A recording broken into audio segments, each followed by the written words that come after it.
Bonjour et bienvenue sur la 15. Bonjour Sylvia. Bonjour Christophe, bonjour à tous. On est très heureux de retrouver nos téléspectateurs pour ces 2 heures au cœur de l'actualité, 2 heures d'expertise, de débat. Vous vous installez confortablement. Vous êtes au bon endroit. L'info, c'est sur LCI. Il est midi. On va commencer, Sylvia, par votre journal. Un bilan lourd à Reims après l'incendie d'une tour d'habitation. 4 personnes sont décédées, dont un enfant. Le feu s'est déclaré peu après minuit pour une raison encore inconnue. Il y a également 14 blessés, dont 2 graves. En Ukraine, nouvelle nuit d'attaque de la part de Moscou. Bombardement massif avec des drones et des missiles balistiques en plusieurs endroits. Il y a au moins 3 morts dans la capitale. Kiev qui demande à nouveau de faire pression sur Moscou dès que possible. L'armée russe, de son côté, dit avoir frappé en riposte aux récentes attaques de Kiev. Et puis le divorce est consommé entre Donald Trump et Elon Musk. Les 2 hommes s'invectivent par message interposé. Cela va très loin, on verra les détails. Elon Musk n'hésite pas à faire allusion à l'affaire Epstein pour éclabousser son ancien acolyte. Et on commence par ce drame à Reims, un terrible incendie. Le bilan est lourd, 4 morts. Oui, 4 morts, dont un enfant. Un autre enfant est par ailleurs toujours disparu. Le feu a pris dans une tour d'habitation. Les victimes ne font pas partie de la même famille. L'immeuble n'était pas insalubre. On ne connaît pas encore l'origine de cet incendie. Sur place, Camilla Campusano et Léo Guérin pour LCI. L'incendie s'est déclenché dans cet immeuble d'habitation au 4e étage avant de se répandre dans les niveaux supérieurs et il a surpris les familles en pleine nuit. Des témoins nous disent avoir entendu des bruits importants comme des détonations, certainement les fenêtres qui explosaient et ils sont nombreux les riverains à avoir également vu les flammes nombreuses ici importantes, les pompiers arrivés, des riverains qui nous disent être sous le choc bien entendu face à ce terrible drame. Plusieurs dizaines de personnes ont dû être évacuées, ont été relogées temporairement dans un gymnase et les pompiers qui ont éteint l'incendie tôt ce matin sont restés quand même sur place plusieurs heures. Ils ont mené des opérations de recherche, notamment parce qu'il y a une personne disparue et une enquête est ouverte pour connaître les causes de cet incendie qui ne sont pas encore déterminées. Et puis ce déluge de fer, de flammes et de fureur cette nuit, notamment sur plusieurs villes d'Ukraine, mais également la capitale Kiev. Nouveau bombardement, Sylvia, de la part des Russes. Oui, on dénombre au moins 3 décès, une 50aine de blessés selon le président Zelensky. La Russie a lancé plus de 400 drones, 45 missiles balistiques. De nouveau, Kiev demande aux alliés occidentaux d'augmenter la pression sur Moscou. On va retrouver justement à Kiev Gwendoline Debeno pour LCI. Bonjour à vous et merci beaucoup d'être là, Gwendoline.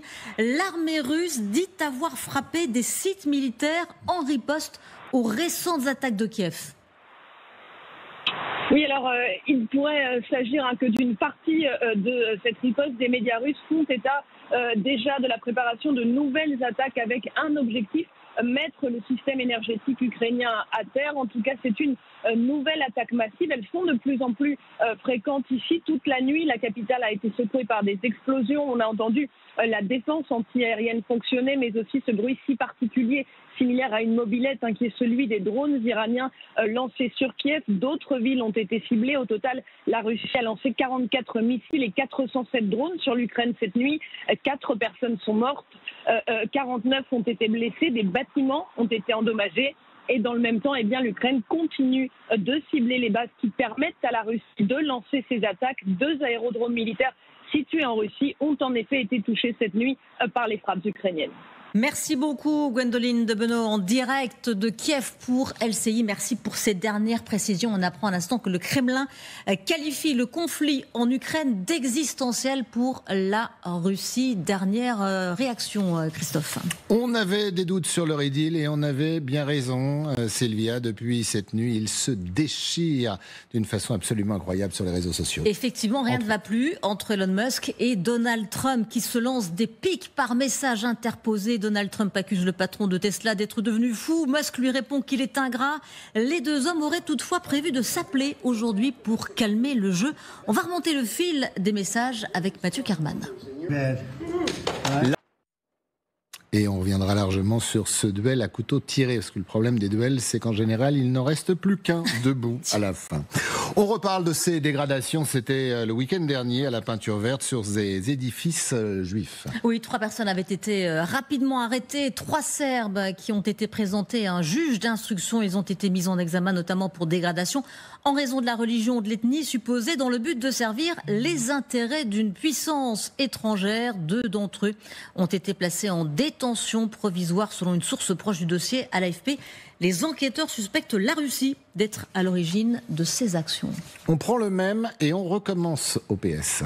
Effectivement, c'est Olivier Faure qui a été réélu par les militants. Il devance de peu son adversaire, le maire de Rouen, Nicolas Mayer-Rossignol. 50,9% contre 49,1% pour le maire de Rouen. La numéro 2 du parti, c'est Johanna Roland, n'exclut pas des accords au cas par cas avec LFI, mais pas d'accord global. Nicolas Mayer-Rossignol y était opposé. Olivier Faure qui sera l'invité du 20h de TF1 ce soir. Rendez-vous donc à ne pas manquer. Et puisque l'on parle d'accords électoraux, on va se plonger dans ce sondage exclusif IFOP pour LCI. Pas mal d'enseignements, notamment un an après la dissolution. Oui, une décision du président de la République qui avait surpris les Français et qui a abouti à une assemblée morcelée. Quel est le regard des Français sur cette dissolution et quel serait leur choix si jamais de nouvelles élections devaient être convoquées aujourd'hui? On va regarder les détails avec Alexis Vallée. Je dissous donc ce soir l'Assemblée nationale. Un an après, 43% des Français ne comprennent toujours pas ce choix d'Emmanuel Macron. Pire, 81% d'entre eux pensent que cette dissolution a fait perdre du temps à la France. On n'est pas sur du rejet. Les Français n'ont pas compris. Pourquoi ? Alors qu'ils s'étaient prononcés très clairement pour des élections européennes, ils avaient été amenés à revenir aux urnes. Sauf nouvelle dissolution, les Français voteront en 2027 pour élire leurs nouveaux députés. Quelles que soient les hypothèses, le Rassemblement national arrive en tête des intentions de vote avec 35% des suffrages. C'est moi la personnalité de Marine Le Pen qui va peut-être être empêchée en 2027. C'est moi Jordan Bardella que cette idée que le RN, pour beaucoup de Français, incarne une forme d'alternative. C'est ce vote d'alternative qui fait que par rapport à toutes les autres forces testées, le RN reste au plus haut et même progresse. Si la gauche est unie, elle atteindrait 21%. En revanche, si elle est désunie, seul le Parti socialiste dépasserait les 10%.